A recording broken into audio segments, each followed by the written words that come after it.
संयोज्य मेत्या प्रणयी देना। हे विधाता, श्याम सकारी जाएंगे, नैन मरेंगे रोई, ऐ विधिना ऐसी रे निकल, जाकी भोर कबहू नहीं हो। हे विधाता, आज की रात्रि को इतना लंबा कर दो, इस रात्रि की कभी सुबह ही ना हो। क्यों?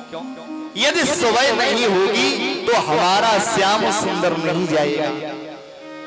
हे विधाता, हम सारा जीवन रात्रि में व्यतीत कर लेंगे, अंधकार में व्यतीत कर लेंगे, लेकिन अपने श्याम सुंदर के बिना हम नहीं जी पाएंगे। हम श्याम के बिना नहीं रह सकते। एक गोपी तो अक्रूर जी को कोसने लगी। ये अक्रूर आ गया, यही हमारे कान्हा को ले जाना चाहता है। सुंदर तनि और सौम्य मुख,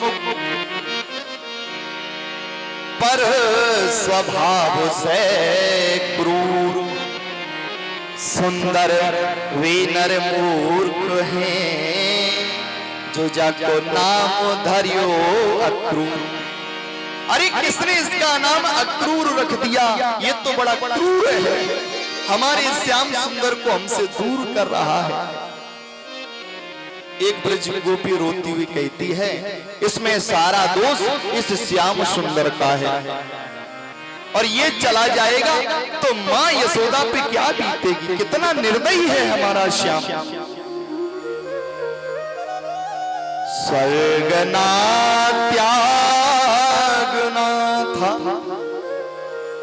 ओ आना था न भूतल पर, और आए थे तो क्या नहीं करना था।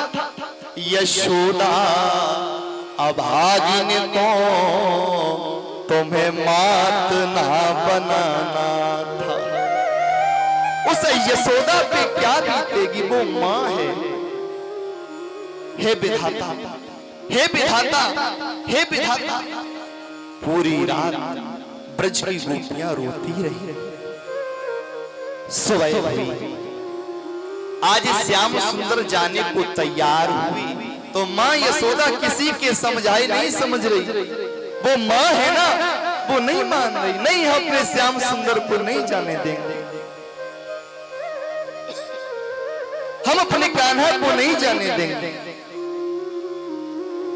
मेरा मोहन तू नहीं जाएगा। अब कन्हैया जी ने समझाया, मां मैं आ जाऊंगा। लाला कब आएगा? मां परसों आगमिष्यामि। मां मैं परसों आ जाऊंगा।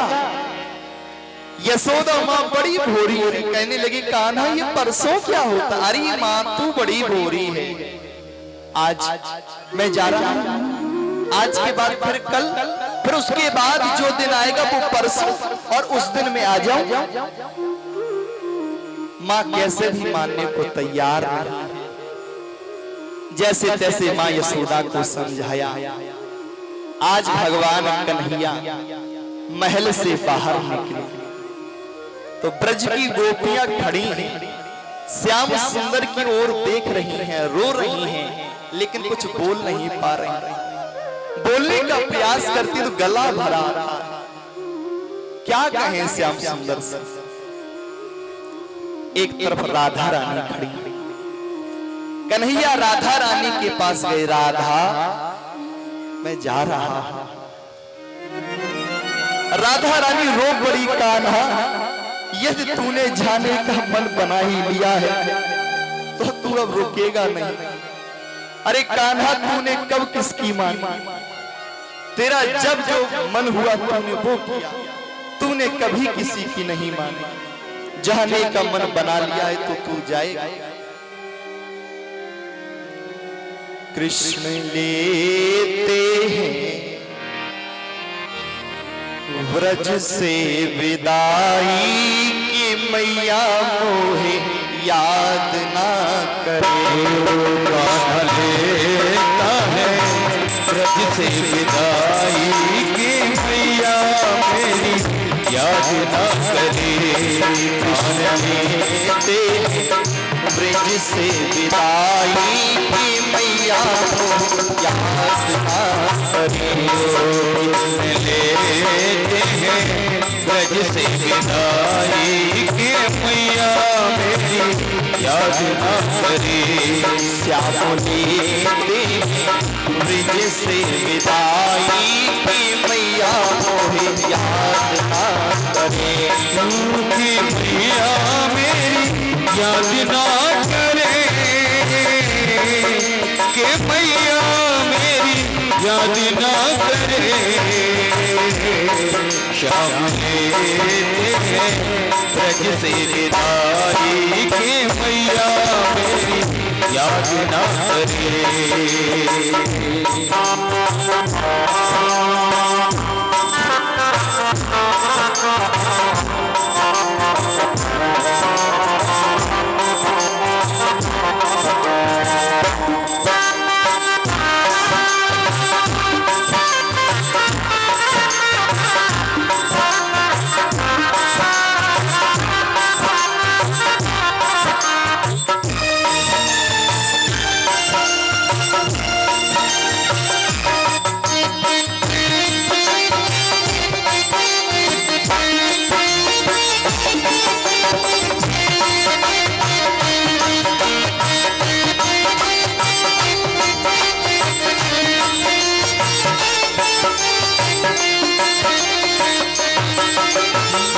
धनुषिया की आई खबरिया।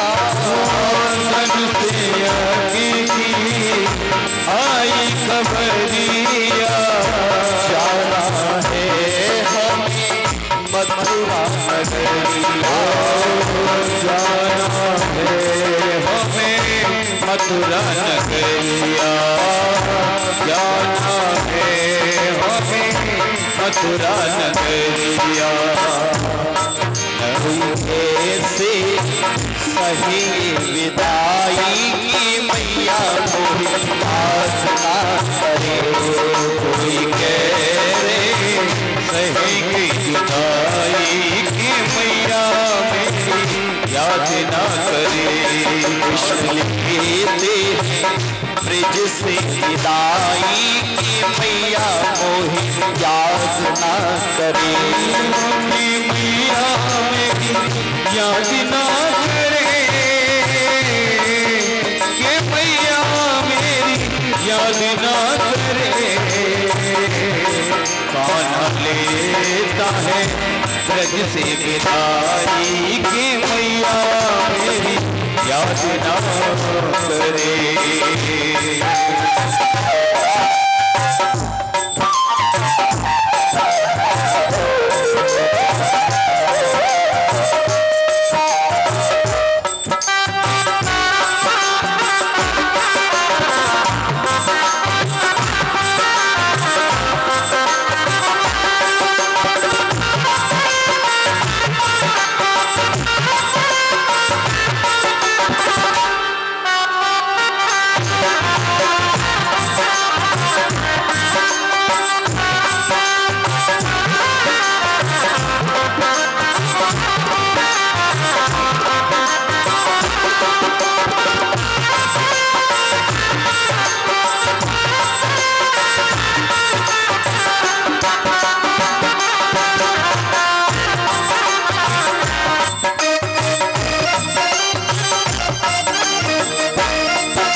रथ को पकड़ी कर राधा रोवे। रथ को पकड़ी कर राधा रोवे। सखियां सारी रास्ता रोवे।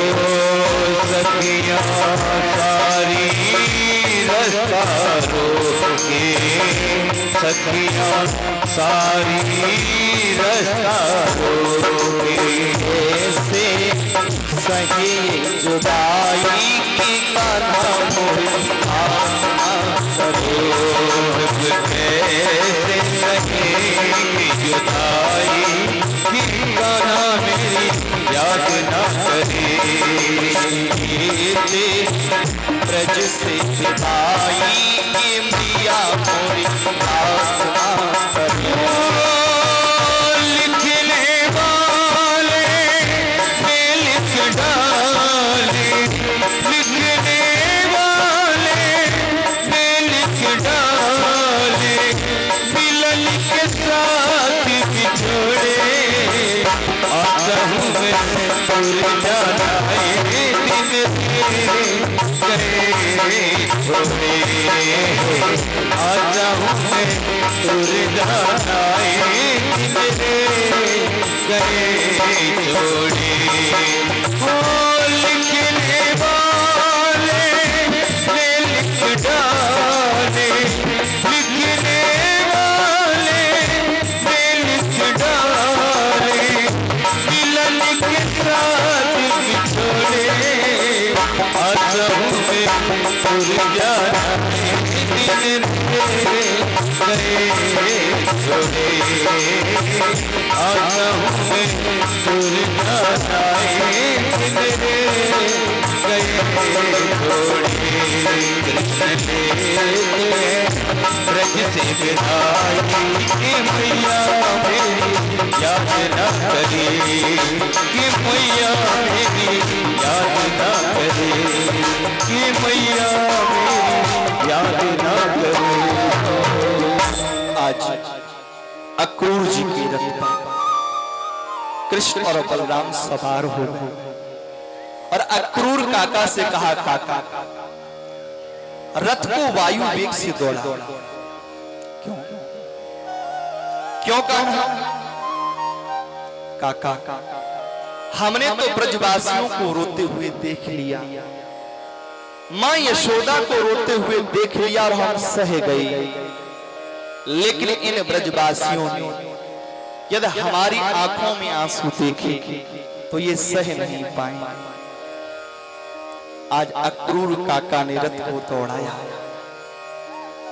वृंदावन से बाहर निकले धीरे धीरे अब चले जा रहे हैं लेकिन अक्रूर जी के मन में वही दुविधा कि कंस इन बालकों के साथ कुछ अहित ना करते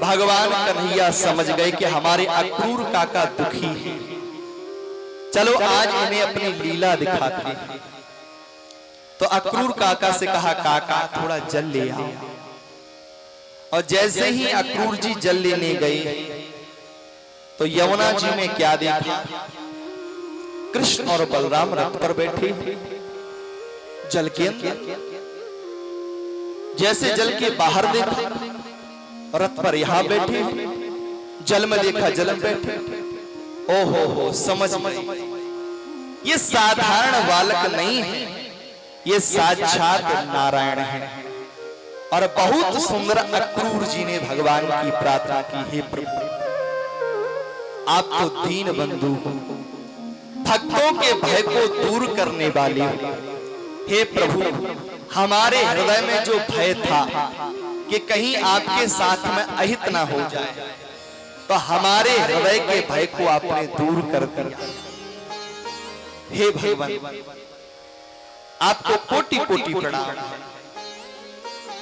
अक्रूर जी महाराज पुनः भगवान को लेकर चले आज मथुरापुरी पहुंच भगवान कृष्ण और बलराम और रथ से उतरे और अक्रूर काका से कहा काका अब आप जाओ हमें जहां पहुंचना है हम पहुंच जाएंगे तब तक और गोप ग्वाल आ गई कान्हा देखो हम भी मेला देखने आए कन्हैया जी बड़े प्रसन्न हुए चलो सभी लोग घूमते हैं लेकिन हमारी वस्त्र अच्छे नहीं है मेले में है अच्छे वस्त्र होने चाहिए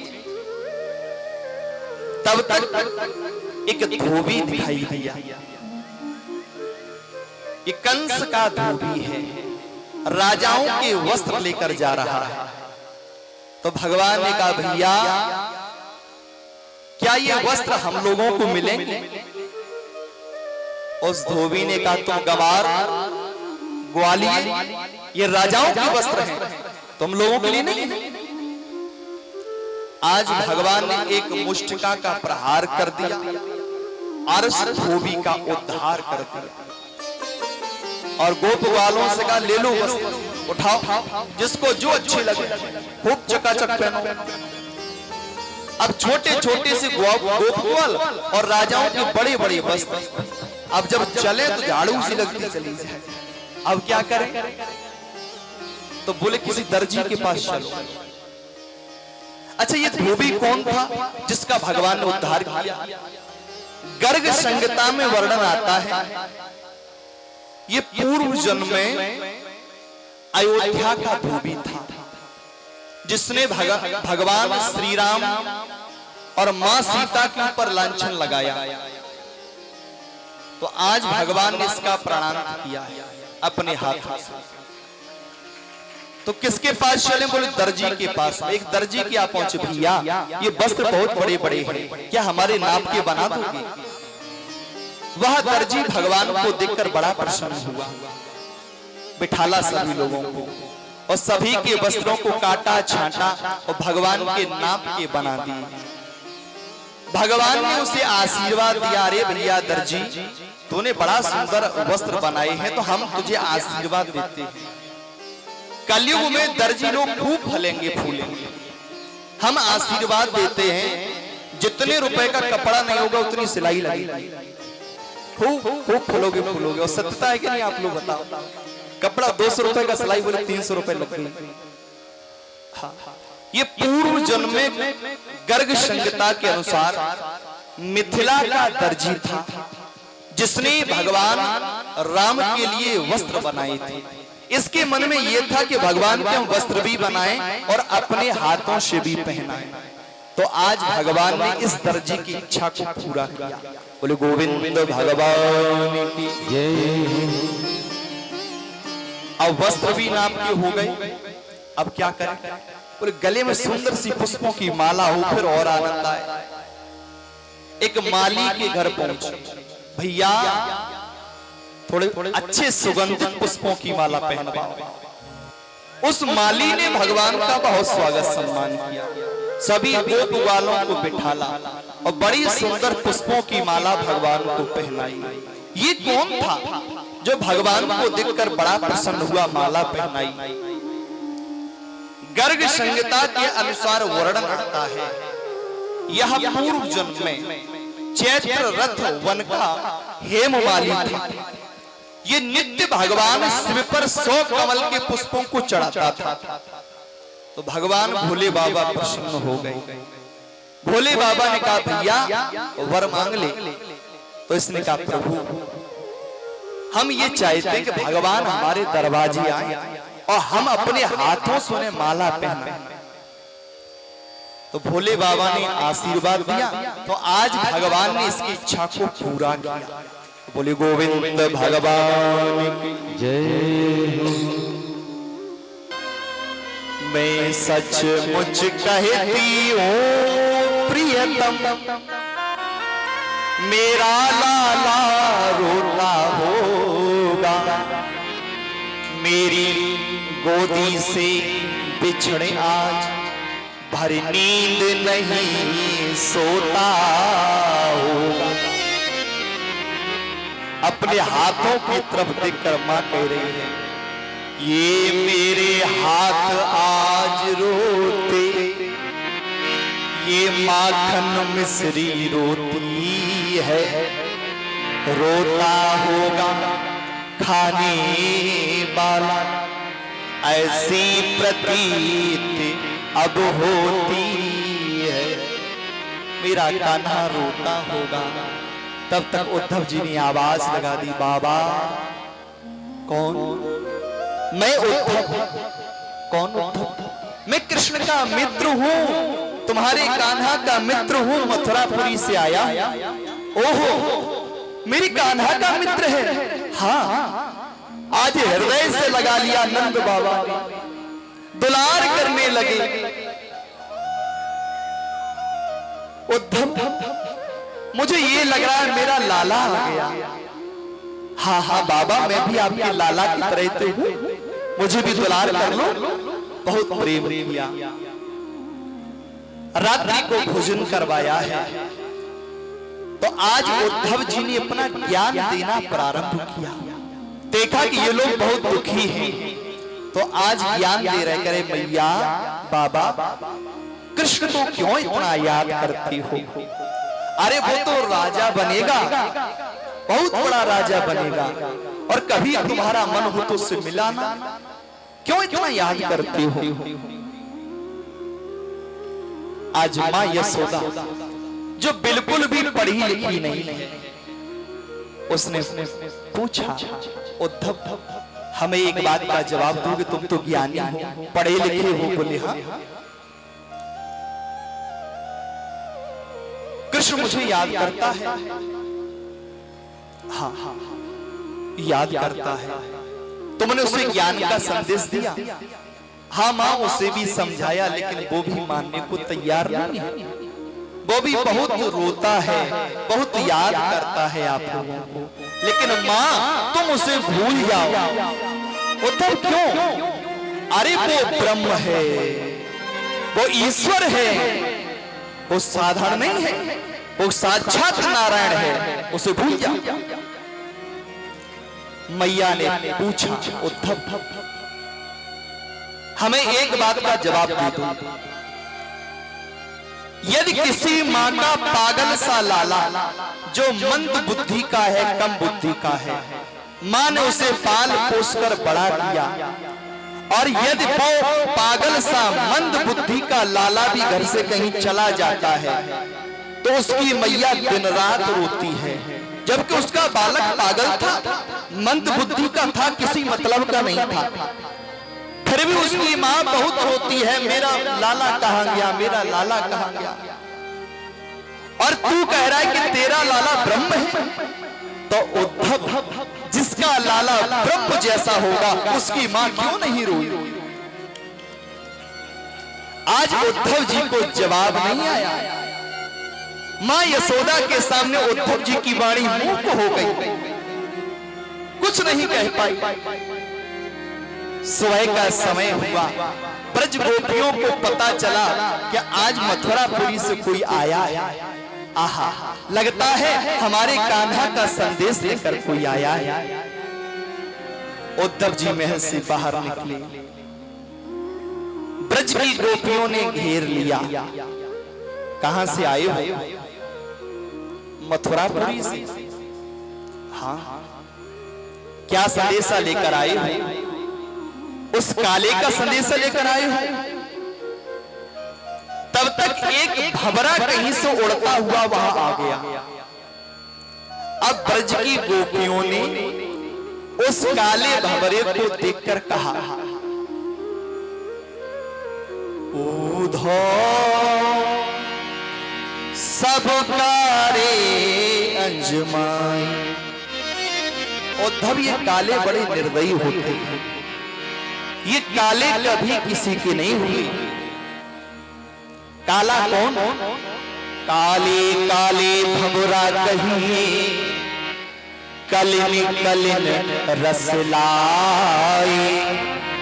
और फिर कली टूट धरनी पे गिर गई, फिर पास नहीं आई। उधो सब कारे अंजमाई। ये काले बहुत निर्दयी होते हैं। और काला कौन? कोयल के सुति कागा पाले, हंसे हंसे कंठ लगाए, और बड़े भी तब उड़ने लागी, कुल अपने कौधाई। उधो सब कारे अंजमाई। और काला कौन? काले नाग बसत बामी में, विष के भुजे छुरे, और कितना चाहे दूध पिला लो फिर भी ना सगे हुए, तो उधो सब गारे अंजमाए। ये कृष्ण भी तो काला है, हम गोपियों को छोड़ गया। ये कान्हा बड़ा बेदर्दी है। आहा, श्री राधा रानी भी वहीं खड़ी और कृष्ण को याद कर रही है। राधा रानी का कितना सुंदर भाव है। ओ मेरे श्याम,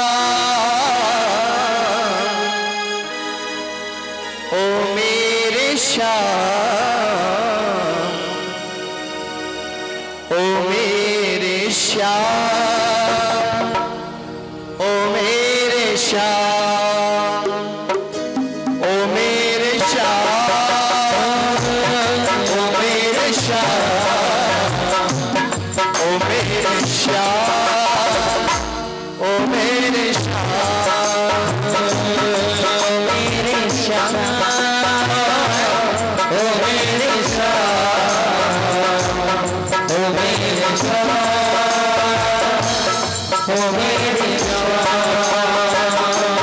तुम्हारी बिन तुम्हारी ये राधा, तुम्हारी बिन तुम्हारी ये राधा न जी सकेगी यहाँ। ओ मेरे श्याम,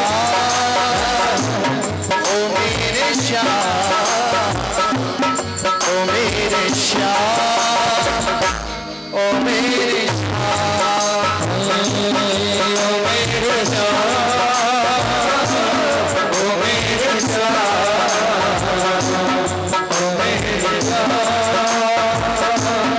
ओ मेरे श्याम।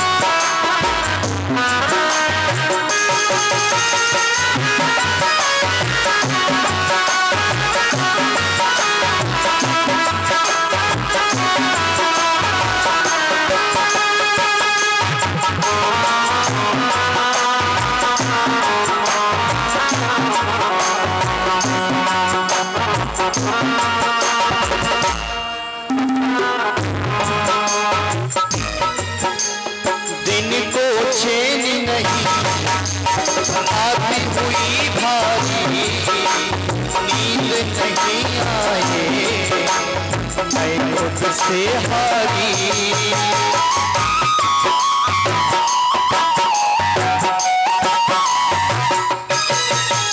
दिन को चैन नहीं आती हुई भारी, नींद नहीं आए मैं खुद से हारी। कब आओगे तुम ओ मुरली धारी, दुख मेरे हर लो ये प्रभु की धारी। ओ मेरे श्याम, ओ मेरे श्याम, ओ मेरे श्याम, ओ मेरे श्याम, ओ मेरे श्याम, ओ मेरे श्याम, ओ मेरे श्याम, ओ मेरे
कैसे बताऊं मैं क्या गुजरी हम पे, पल पल जीती हूँ यादों के बल पे।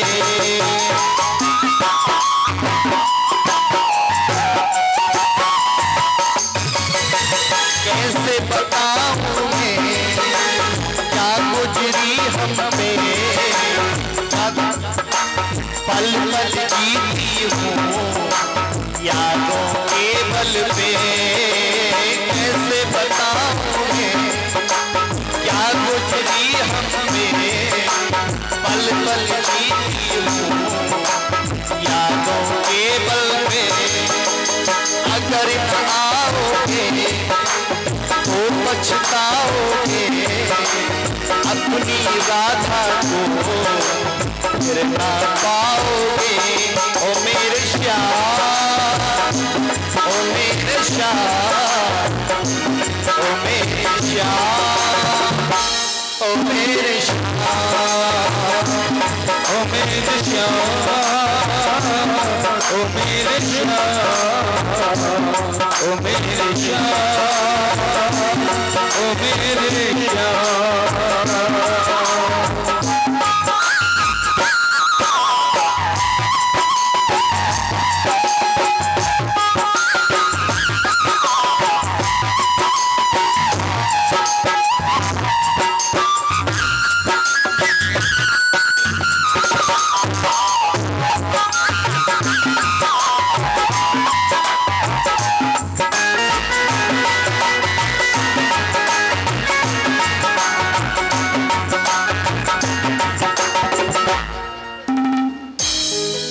गोविंद भगवान की जय हो।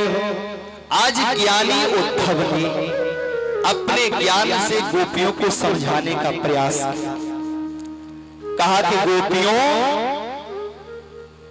क्यों हर पल कान्हा को याद करती हो, उसे भूल जाओ और अपने मन से निराकार ब्रह्म की उपासना करो। ब्रज की साधारण सी गोपियां उद्धव जी से प्रश्न किया, उद्धव हमें एक बात का जवाब दो। तुम कह रहे अपने मन से निराकार ब्रह्म की उपासना करें, हमें ये बताओ उद्धव मन कितने होते हैं। उद्धव जी ने कहा कि मन तो एक ही होता है। ब्रज की गोपियों ने कहा, उद्धव एक हथो सो गयो श्याम संग को आराधे ईश। उद्धव हमारे पास भी एक ही तो मन था और वो मन हमारे श्याम सुंदर के साथ ही चला गया। अब किस मन से निराकार ब्रह्म की उपासना करें। उद्धव ने अपने ज्ञान का खूब प्रयास किया ज्ञान दें, लेकिन ब्रज की बिना पढ़ी लिखी गोपियों के सामने, ब्रज के प्रेम के आगे उद्धव का ज्ञान होना पड़ गया। और महाराज श्री उद्धव जी जो ये सोचकर गए थे कि आज जाएंगे कल वापस आ जाएंगे, बहुत समय तक श्रीधाम वृंदावन में ही रहे। ब्रज की गोपियों के साथ में जाकर उन सभी स्थानों का दर्शन किया जहां भगवान कन्हैया ने अपनी लीलाएं की थी। सभी स्थानों पर उद्धव जी लौट जाते हैं, रज को लेकर मस्तक पर चढ़ा लेते हैं। उद्धव की स्थिति पागलों जैसी हो गई, सारा ज्ञान भूल गए, प्रेम के आगे सब कुछ भूल गए। और उद्धव जी जब वृंदावन से चलने को तैयार हुए तो हाथ जोड़ के भगवान से मन ही मन प्रार्थना करते हैं, प्रभु मेरा जो अगला जन्म हो वो श्रीधाम वृंदावन में ही हो। भगवान हमें कुछ भी बना देना, लेकिन वृंदावन में ही मेरा जन्म हो। कितना सुंदर भाव। मोरी हूँ बनाओ तो बनइयो वृंदावन को, नाच ब्रज बागन में धन्य है जाऊंगो। प्रभु मोर बना देना या बंदर बना देना, बंदर हूँ बनाओ तो बनइयो वृंदावन को, अब ब्रज की बीथिन में जोर आजमाऊंगो। भगवन तोता हूँ बनाओ तो बनइयो वृंदावन को, राधा कृष्ण राधा कृष्ण राधा कृष्ण गाओ। श्री हरि जी महाराज बहुत समय के बाद जब मथुरापुरी पहुंचे तो भगवान कृष्ण ने पूछा, उद्धव ज्ञान दे आए? चरणों में गिर पड़े। प्रभु हमें ज्ञान का अभिमान था, हम ज्ञानी तो थे लेकिन हमारे अंदर प्रेम नहीं था, तो हमारे ज्ञान का अभिमान दूर करने के लिए आपने हमें वृंदावन भेजा था। हे भगवान, आपकी लीलाएं बड़ी अद्भुत होती हैं, इन लीलाओं को समझना साधारण व्यक्ति का काम नहीं है। हे भगवान, अब हम प्रेम को समझ गए। बोलो गोविंद भगवान की जय हो। देखो, आप ज्ञानी बनो या न बनो, लेकिन भगवान के प्रेमी जरूर बनना। क्यों? क्योंकि राम ही केवल प्रेम प्यारा, राम जी को केवल प्रेम ही प्यारा है, और दूसरी तरफ मोहन प्रेम बिना नहीं मिलते। मोहन को प्रेम के बिना नहीं पाया जा सकता। सत्य का रागी कभी रागी नहीं होता, और सिंधु का मोती कभी आगी नहीं होता। अरे प्रेम को तो बदनाम कर दिया है दुनिया के लोगों ने, वरना प्रेम का दामन कभी दागी नहीं होता। बोलो गोविंद भगवान की जय हो। अरे प्रेम करना है तो मीरा की तरह करो। कैसा प्रेम था मीराबाई का? तन्मय हो काली पुतली की भी तली में बैठ, अखिलेश अलख ललाम देख लेती थी, और द्वितीया के चंद्र से अमा का आवरण चीर अद्वितीयता का दत्त धाम देख लेती थी, और राई में सुमेर का विराम जानकर शिष्य रोम रोम में रमा का राम देख लेती थी, और न जाने कौन सा ममीरा लगाती थी वो मीरा जो नैन मूंद करके घनश्याम देख लेती थी। प्रेम करना है तो मीराबाई की तरह करो। गोविंद भगवान की जय। अब समय की मर्यादा को ध्यान में रखते हुए आज भगवान का विवाह भी होना है। इसके बाद महाराज जरासंध ने 17 बार मथुरापुरी पर आक्रमण किया। 18वीं बार एक तरफ से जरासंध ने आक्रमण किया, दूसरी तरफ से कालेवन ने किया। तो भगवान कन्हैया ने सभी मथुरा वासियों को ले जाकर समुद्र में सुंदर द्वारकापुरी का निर्माण करवाया और सभी को वहीं ले गए। बोले गोविंद भगवान की जय हो, द्वारिकाधीश की जय हो। दूसरी तरफ विदर्भ देश के राजा हैं भीष्मक। इनके 5 पुत्र हैं, रुक्मी, रुक्मरथ, रुक्मबाहु, रुक्मकेश, रुक्माली, और पुत्री का नाम है रुक्मिणी। रुक्मिणी चाहती है भगवान कन्हैया के साथ में हमारा विवाह हो, और रुक्मी चाहता है, भाई चाहता है शिशुपाल के साथ में, मेरे मित्र के साथ में इसका विवाह हो। शिशुपाल बारात लेकर आ गया, विवाह की पूरी तैयारी हो गई। तो आज एक विप्र के द्वारा रुक्मिणी मैया ने भगवान कन्हैया को पत्र लिखा और कहा कि भैया ये पत्र पहुंचा दो द्वारिकाधीश के पास में। उस पत्र को भगवान श्याम सुंदर ने पढ़ा तो क्या लिखा रुक्मिणी मैया ने? हे दीनन पति हे जगत पर, प्राणेश प्राण धन जन रंजन, गोपीपति सुरपति वासुदेव, ब्रज नंदन श्री पति यदु नंदन, चरणों में मेरा है बंधन, सतवार मिलन हरि सम्मेलन। हे नाथ रुक्मिणी दासी को निज चरणन में दीजिए शरण।